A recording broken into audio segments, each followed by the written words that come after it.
O presidente dos Estados Unidos, Donald Trump, suspendeu a ajuda militar à Ucrânia. A decisão foi anunciada depois de uma reunião entre chefes de defesa, da diplomacia e de assessores de Trump. Um funcionário da Casa Branca afirmou às agências internacionais que o presidente americano está focado na paz e que está pausando e revisando a ajuda para garantir que a medida esteja contribuindo para uma solução. A decisão de suspender o apoio militar aconteceu depois de um desentendimento público entre Trump e o presidente da Ucrânia, Volodymyr Zelensky, na sexta-feira passada, e você acompanhou aqui no Conexão. Zelensky ainda não se manifestou. A guerra entre Rússia e Ucrânia já dura mais de 3 anos. E quem chega para fazer uma análise desse novo capítulo do conflito é o Bruno Pasquarelli, que é doutor em ciência política. Boa tarde, Bruno. Seja sempre muito bem-vindo à Conexão. Boa tarde, Kelly. Um prazer enorme estar com vocês. Bruno, a gente sabe da importância dos Estados Unidos para a resistência ucraniana. E agora, né? É um novo momento desse conflito. O que pode acontecer? Exatamente, Kelly. A gente tem uma mudança de perspectiva da guerra, né? Porque com a falta de apoio dos Estados Unidos, isso pode gerar, obviamente, uma diminuição da força da Ucrânia na guerra. Isso também pode impedir a própria Ucrânia de negociar acordos mais favoráveis a ela com a Rússia num eventual cessar-fogo, porque, afinal de contas, a Ucrânia não mais terá posse, né, de uma quantidade muito grande de armas provenientes dos Estados Unidos. Então, traz consequências sim, para a Ucrânia, pois gera mais instabilidade. E o que a gente pode observar nos próximos dias é se vai aumentar ou não a quantidade de investimento da própria União Europeia, da Europa como um todo na Ucrânia. Mas sim, né? Então a gente tem realmente uma consequência muito grande para a Ucrânia e talvez a principal consequência é ela ter que abrir mão dos seus territórios conquistados pela Rússia caso ela venha a propor, né, a aceitar um cessar-fogo, um acordo de paz. Bruno, o presidente norte-americano Donald Trump disse o seguinte, né, que se não acontecesse um acordo, a Rússia poderia acabar ficando com tudo. Essa é a sua visão também? Olha, essa é uma discussão interessante, né? A Rússia ficar com tudo, ela não tem como ficar, porque obviamente ela ocupa ali 1/3 do território ucraniano, né? Então, as negociações serão feitas com base nesse 1/3. A questão é o seguinte, a Ucrânia tinha o território na sua totalidade, sofreu a invasão da Rússia e, obviamente, ela não vê com bons olhos um cessar-fogo onde ela perderia 1/3 do território. E uma outra preocupação é, caso a Ucrânia ceda, né, faça o cessar-fogo, qual será realmente a garantia de que Vladimir Putin não invadirá a própria Ucrânia nos próximos anos, né, o restante do seu território. Então, por isso, a discussão da Ucrânia com o próprio Estados Unidos de ceder minerais estratégicos do seu território em troca de proteção, de investimento para a proteção. Mas a gente ainda não tem se esse acordo realmente vai sair para os próximos dias. Inclusive o que a gente acompanhou aqui na Record News foi aquela reunião muito tensa, né?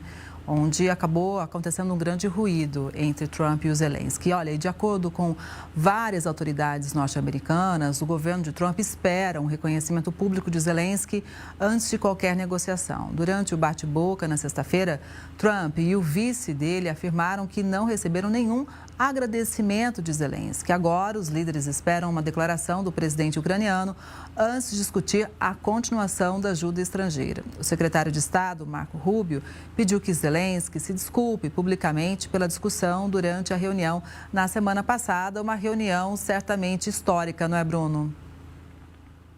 Foi uma reunião histórica, uma reunião que serviu muito mais para que Trump e o seu vice, o J.D. Vance, mostrassem para os seus apoiadores que eles buscariam a paz e que o Zelensky não iria querer a paz, né? Porque ele não quer a paz, não quer o cessar-fogo.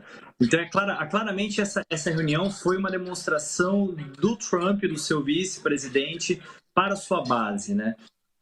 Porque, como a gente vem destacando frequentemente, né? O cessar-fogo ele traria consequências muito negativas atualmente para a Ucrânia. O cessar-fogo é necessário, mas se ele for negociado agora, a Ucrânia vai perder grande parte dos territórios para a Rússia.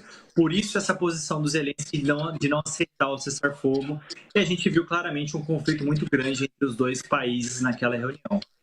Bruno, tem duas notícias chegando aqui, gostaria da sua análise, viu? Porque por causa dessa retirada da ajuda militar norte-americana, a Europa está preparando um plano para a defesa do bloco e da Ucrânia. Segundo a presidente da Comissão Europeia, o plano equivale a quase 5 trilhões de reais e vai reforçar as defesas das nações do bloco europeu.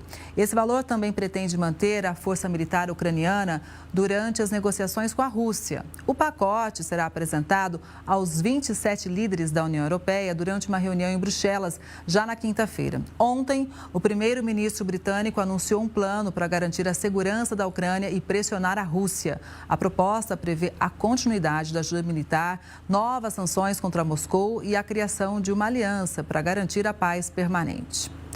E o primeiro-ministro da Polônia disse que a Europa não pode ceder à chantagem e agressão da Rússia. De acordo com Donald Tusk, a melhor maneira para parar Vladimir Putin não é com diálogos, e sim com a força da Europa. O premier também falou da participação norte-americana no conflito. Abre aspas, somos 500 milhões de europeus pedindo para 300 milhões de americanos que nos protejam de 140 milhões de russos. Fecha aspas. Tusk ainda relatou que o principal problema da Europa é a falta de coordenação e ambição. Por isso, o continente ainda é refém dos militares americanos. Qual que é a sua análise? A gente entende, né, toda a história aí do país que ele representa, né, a Polônia, mas são afirmações fortes, hein? Com certeza, Kelly. O Donald Tusk está preocupado com a Polônia, que já sofreu com invasões da antiga União Soviética, foi um país que já foi dividido.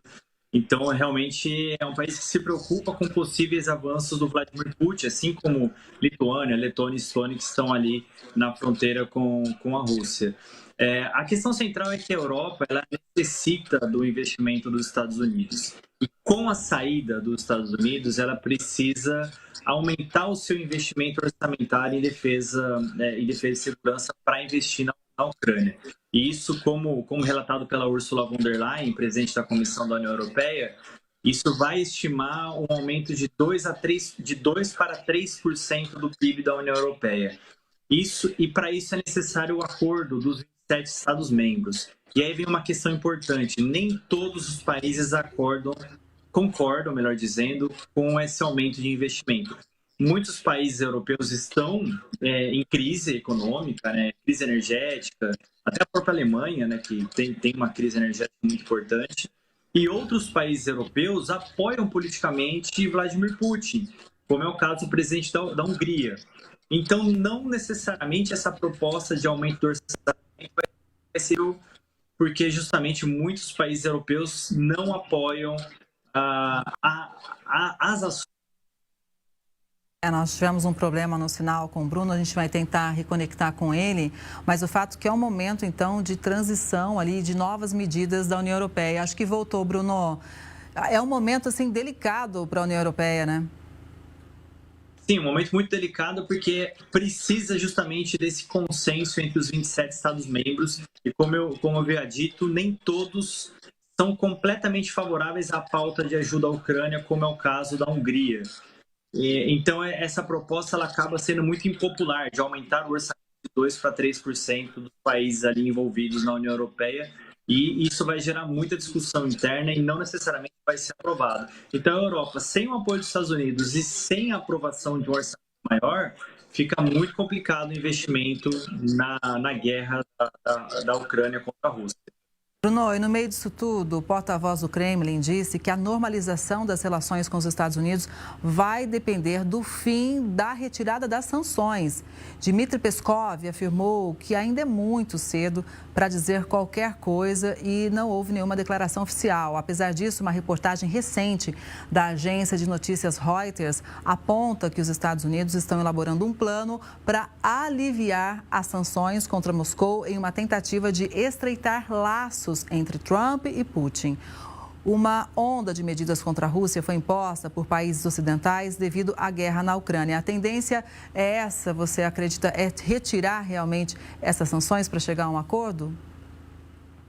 Olha, Kelly, já foi noticiado que Trump pediu para que algumas sanções de alguns setores sejam retiradas. E isso passa muito por essa boa relação de Donald Trump com Vladimir Putin. Isso pode acontecer sim nos próximos dias e nos próximos meses, porque o próprio Vladimir Putin já deu uma indicação na semana passada de que gostaria que as empresas norte-americanas voltassem à Rússia. Mas claro que não seria uma volta sem nenhum tipo de devolutiva, né? Seria necessário mais impostos, enfim, tem toda uma discussão sobre essa questão. Mas que existe uma boa relação entre Putin e Trump, e isso pode trazer elementos muito positivos para a Rússia, no sentido de maior investimento proveniente dos Estados Unidos, isso com certeza pode acontecer. E isso pode, talvez, até futuramente, a gente não sabe, fazer com que Moscou, com que Putin interprete isso como, talvez como um sinal de fraqueza do Ocidente e um incentivo para uma postura ainda mais agressiva. A gente não sabe, a cabeça do Putin é um pouco indecifrável.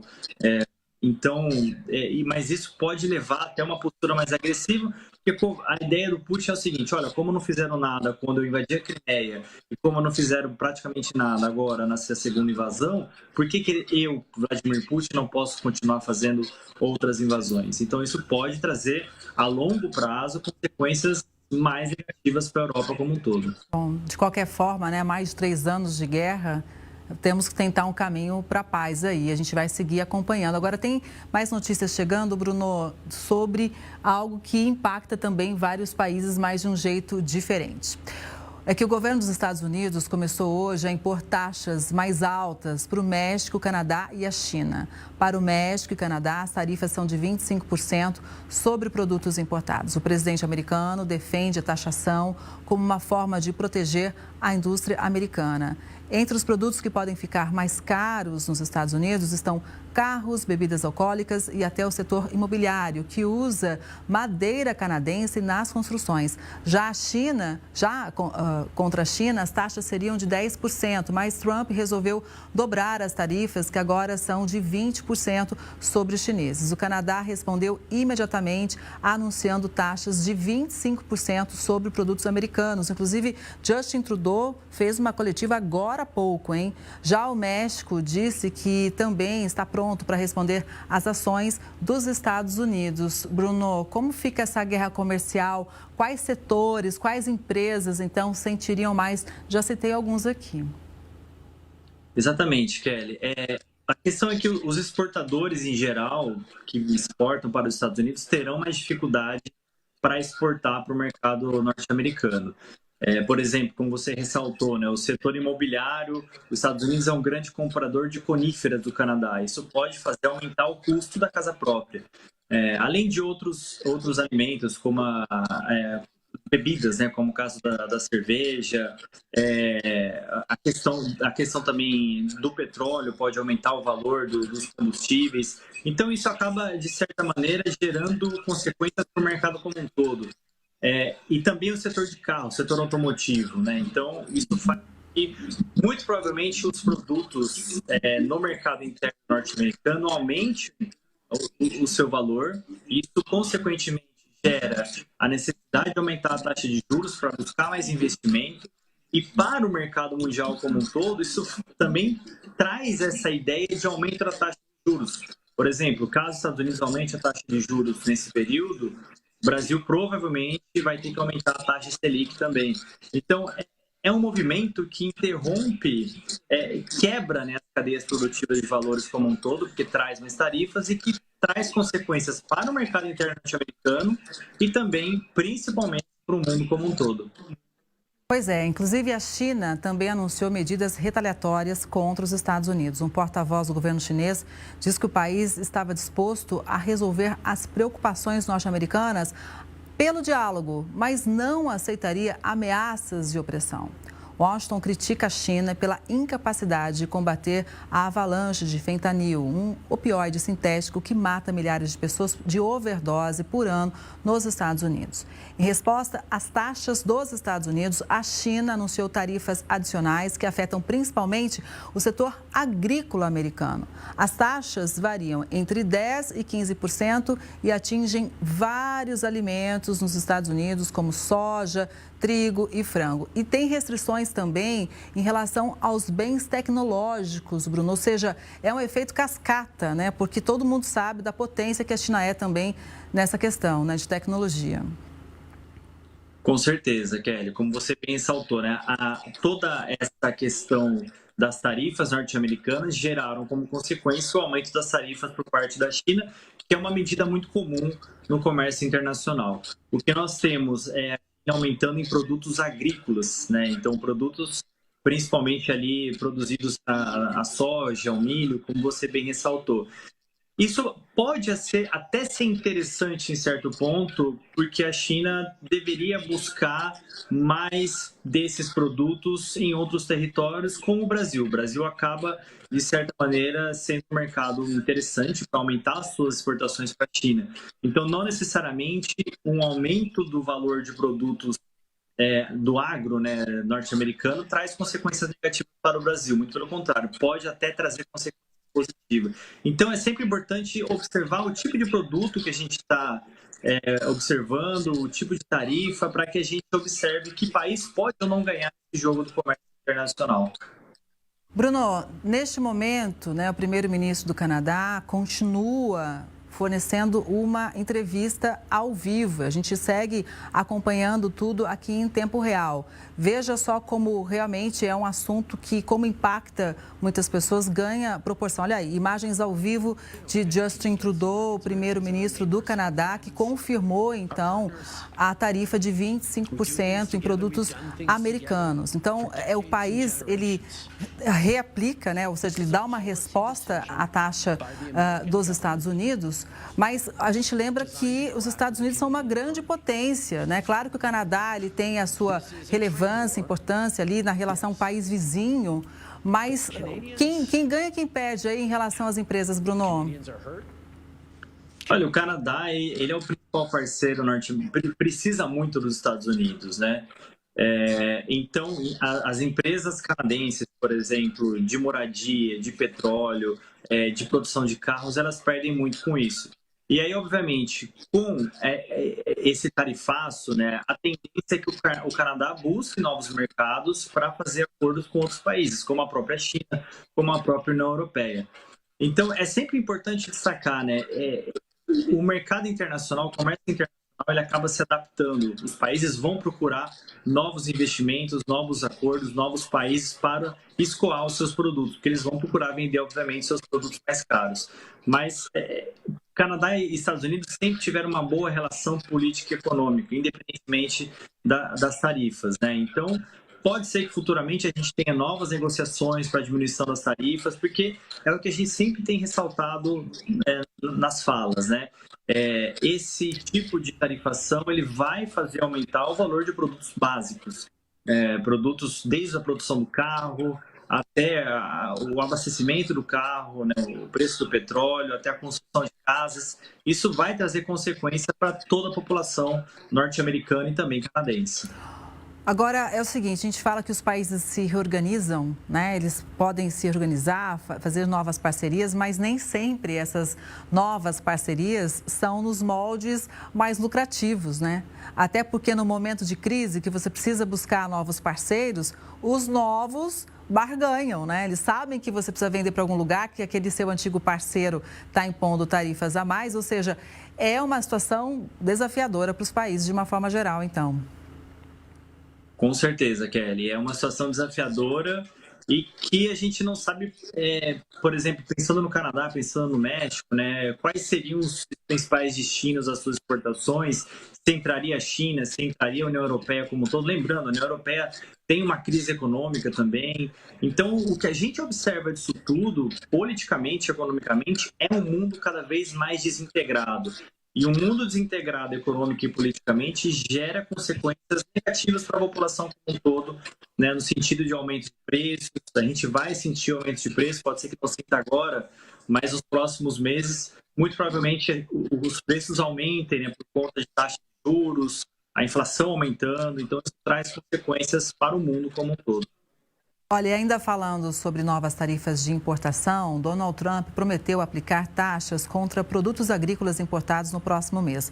O presidente pediu que agricultores norte-americanos comecem a produzir em grande quantidade para venda no mercado interno, com o objetivo de suprir a provável queda na oferta de importados. De acordo com a Casa Branca, o objetivo das medidas é corrigir o desequilíbrio de longa data no comércio internacional e dar prioridade à atividade doméstica.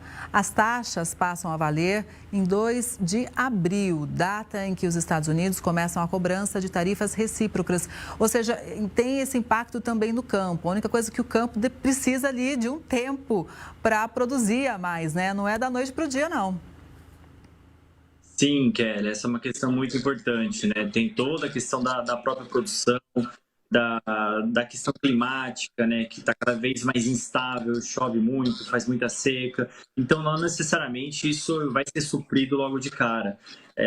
A mensagem do Trump é muito clara: os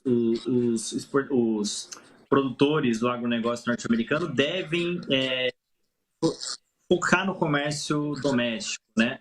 Mas se isso realmente vai surtir efeito, a gente não sabe. Pode ser que o governo norte-americano invista com subsídios na produção agrícola. E aí isso gera consequências do plano externo também, porque muitos países vão alegar que os Estados Unidos está protegendo a sua indústria doméstica do agronegócio. Isso pode trazer reclamações para a Organização Mundial do Comércio. Enfim, mais um elemento de desintegração econômica no plano internacional. E a gente vai seguir de olho, ainda mais com relação a alimentos, né? A gente segue sempre acompanhando.